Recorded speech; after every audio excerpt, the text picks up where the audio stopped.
दोस्तों सोचिए, अगर मैं आपसे कहूं कि भारत ने अपने ही रेगिस्तान के बीचों बीच एक ऐसी लाइन खींच दी है जिसे देखकर पूरी दुनिया दंग रह गई है, तो क्या आप यकीन करेंगे? जी हाँ, ये कोई साधारण लाइन नहीं, बल्कि एक ऐसी तकनीकी क्रांति है जिसने थार के बंजर रेगिस्तान में जीवन की एक नई नदी बहा दी है। कभी जहां सिर्फ तपती रेत और झुलसाती हवाएं होती थीं, आज वहां दूर दूर तक हरियाली की एक नई कहानी लिखी जा रही है। सैटेलाइट तस्वीरों में यह दृश्य किसी चमत्कार से कम नहीं।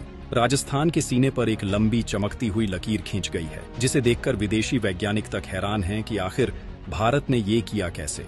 यह कहानी है भारत के थार वाटर रिवाइवल मिशन की, जिसे लोग अब मानव निर्मित नदी भी कहने लगे हैं। दोस्तों, जहां पूरी दुनिया पानी के संकट से जूझ रही है, वहीं भारत ने रेगिस्तान में पानी बहाकर दिखा दिया है कि अगर इरादा मजबूत हो तो प्रकृति की सीमाएं भी झुक जाती हैं। लेकिन सवाल ये उठता है, आखिर कैसे, आखिर कहां से आया इतना पानी, और क्यों भारत ने अरबों रुपए खर्च कर रेत के बीच पानी की एक विशाल लाइन बिछाने का फैसला लिया? तो चलिए इस रहस्यमयी और अभूतपूर्व मिशन की गहराई में चलते हैं। लेकिन आगे बढ़ने से पहले, अगर आपको यह भारत का बढ़ता कदम गर्व से भर देता है, तो इस वीडियो को लाइक कीजिए और कमेंट बॉक्स में जय हिंद जरूर लिखें। दोस्तों, भारत का यह प्रोजेक्ट सिर्फ इंजीनियरिंग नहीं, बल्कि दूरदर्शिता की मिसाल है। थार रेगिस्तान, जो कभी भारत की जलहीन भूमि कहलाता था, आज वहीं पर 900 किलोमीटर लंबी एक भूमिगत जल रेखा बनाई जा रही है।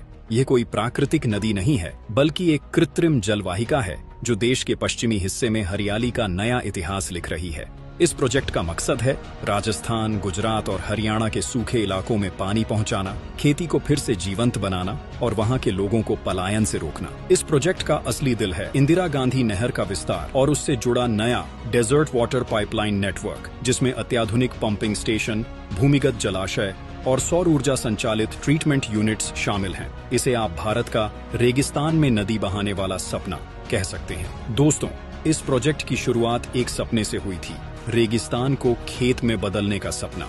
और ये सपना देखा था भारत के वैज्ञानिकों और जल अभियंताओं ने, जिन्होंने कहा, अगर नील नदी मिस्र को जिंदा रख सकती है, तो इंदिरा गांधी नहर राजस्थान को हरा भरा क्यों नहीं बना सकती। इसी सोच के साथ भारत सरकार ने एक ऐसी जल योजना तैयार की जो दुनिया में कहीं नहीं देखी गई थी।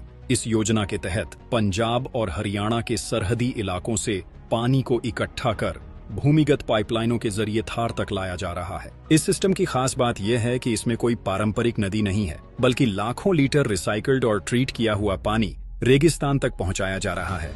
इस प्रक्रिया में खेती, उद्योगों और शहरी सीवेज के पानी को बड़े बड़े प्लांट्स में साफ करके इस्तेमाल योग्य बनाया जाता है। भारत ने इसके लिए दुनिया का सबसे आधुनिक वाटर ट्रीटमेंट और ट्रांसफर सिस्टम बनाया है। राजस्थान के बाड़मेर, जैसलमेर और बीकानेर जिलों में विशालकाय भूमिगत टैंक्स बनाए गए हैं, जिनमें दिन रात साफ पानी स्टोर होता है।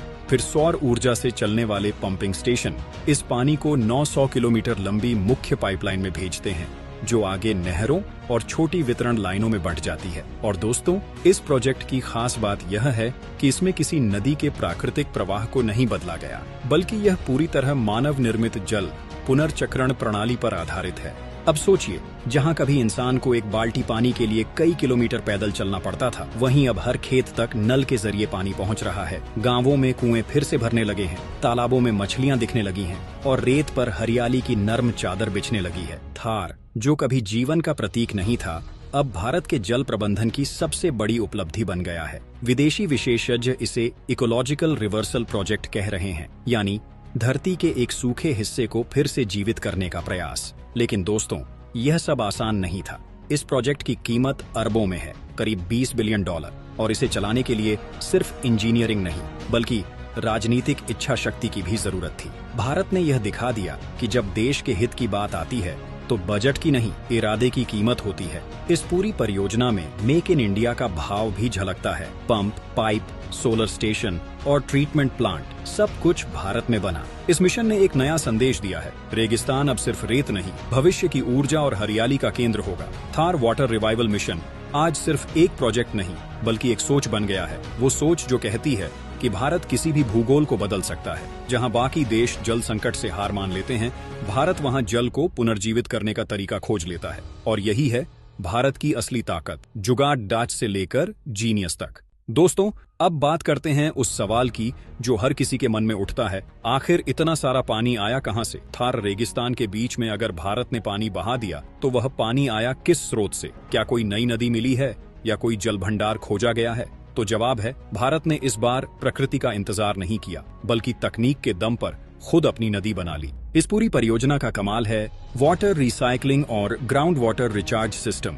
भारत ने देश के उत्तर पश्चिमी राज्यों पंजाब, हरियाणा और उत्तर प्रदेश से निकलने वाले ट्रीटेड सीवेज व कृषि अपशिष्ट जल को एक स्मार्ट नेटवर्क के जरिए एकत्रित कर राजस्थान की सीमा तक पहुंचाया है। वहां बड़े बड़े ट्रीटमेंट प्लांट्स बनाए गए हैं जो इस पानी को शुद्ध करके खेती के योग्य बनाते हैं। इस मिशन का दिल है बाड़मेर वाटर ट्रीटमेंट कॉम्प्लेक्स, जो एशिया का सबसे बड़ा अपशिष्ट जल शुद्धिकरण केंद्र माना जा रहा है। यह हर दिन करीब 60 लाख क्यूबिक मीटर पानी को शुद्ध करता है। इस प्रक्रिया में न सिर्फ गंदे पानी को साफ किया जाता है, बल्कि उसमें मौजूद खनिजों और पोषक तत्वों को भी संरक्षित किया जाता है ताकि यह मिट्टी के लिए और उपयोगी बने। दोस्तों, यही पानी पाइपलाइन नेटवर्क के जरिए जैसलमेर, जोधपुर, नागौर और बीकानेर के खेतों तक पहुंचाया जा रहा है। जहां पहले 1 बीघा जमीन पर कुछ नहीं उगता था, अब वहां गेहूं, जौ, बाजरा और सब्जियां लहलहा रही हैं। भारत ने इस मिशन में जलवायु के अनुकूल तकनीक का कमाल दिखाया है। पारंपरिक पंपिंग सिस्टम की जगह सौर ऊर्जा आधारित टर्बो पंप लगाए गए हैं। रेगिस्तान की तपिश को बिजली में बदलने का यह तरीका न सिर्फ सस्ता है, बल्कि पर्यावरण के लिए भी वरदान साबित हो रहा है। करीब 4000 एकड़ क्षेत्र में फैले सोलर पार्क से यह पूरा जल नेटवर्क चलता है, यानी अब न बिजली की चिंता, न ईंधन की। भारत ने इस मिशन को पूरी तरह ग्रीन एनर्जी से जोड़ दिया है और यह इसे दुनिया की सबसे पर्यावरण अनुकूल जल परियोजनाओं में से एक बना देता है। लेकिन दोस्तों, भारत की असली चाल तो कुछ और गहरी है। थार वाटर रिवाइवल मिशन सिर्फ खेती के लिए नहीं, बल्कि रणनीतिक दृष्टि से भी बेहद अहम है। यह परियोजना भारत पाकिस्तान सीमा के बहुत करीब है। जिन इलाकों में पहले आबादी नहीं बस पाती थी, अब वहां पानी पहुंचने से नई बस्तियां बस रही हैं, नए उद्योग लग रहे हैं और सीमावर्ती इलाकों में सुरक्षा व आर्थिक गतिविधियां दोनों तेज हो रही हैं। आप समझ सकते हैं, जब रेगिस्तान में जीवन लौटता है तो देश की सीमाएं भी मजबूत होती हैं। इसे भारत का वाटर वॉल डिफेंस कहा जा रहा है, यानी पानी के जरिए सीमा सुरक्षा की एक नई रणनीति।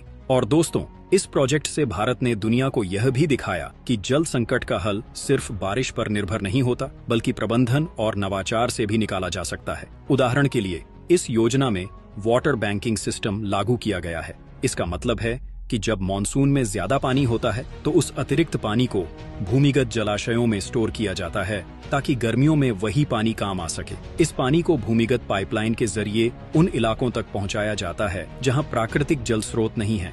अब आप सोचिए, यह कितना बड़ा विजन है। भारत अपने ही रेगिस्तान को हरियाली में बदल रहा है, वो भी तकनीक, पर्यावरण और रणनीति तीनों के संतुलन से। और दोस्तों, इसका असर अब दिखाई भी देने लगा है। सैटेलाइट इमेजेस में पिछले 3 वर्षों में राजस्थान के पश्चिमी हिस्से की हरियाली में 17% की वृद्धि दर्ज की गई है। जैसलमेर और बाड़मेर के इलाके, जो पहले नो वेजिटेशन जोन कहलाते थे, अब वहां हरे भरे खेतों की पट्टियां दिखाई देने लगी हैं। अब जरा सोचिए दोस्तों, वो थार रेगिस्तान जिसे कभी भारत का सूखा जख्म कहा जाता था, वही अब दुनिया का सबसे बड़ा वाटर मिरेकल बनने जा रहा है।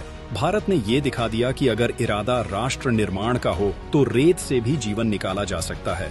और यही फर्क है भारत और बाकी दुनिया में, जहां दूसरे देश संसाधनों को खत्म करते हैं, भारत संसाधनों को जन्म देता है। तो दोस्तों, अगली बार जब आप किसी को ये कहते सुने कि रेगिस्तान में कुछ नहीं होता, तो उसे बस ये बताना वो भारत है जहां रेगिस्तान भी पानी देता है। जय हिंद, जय भारत।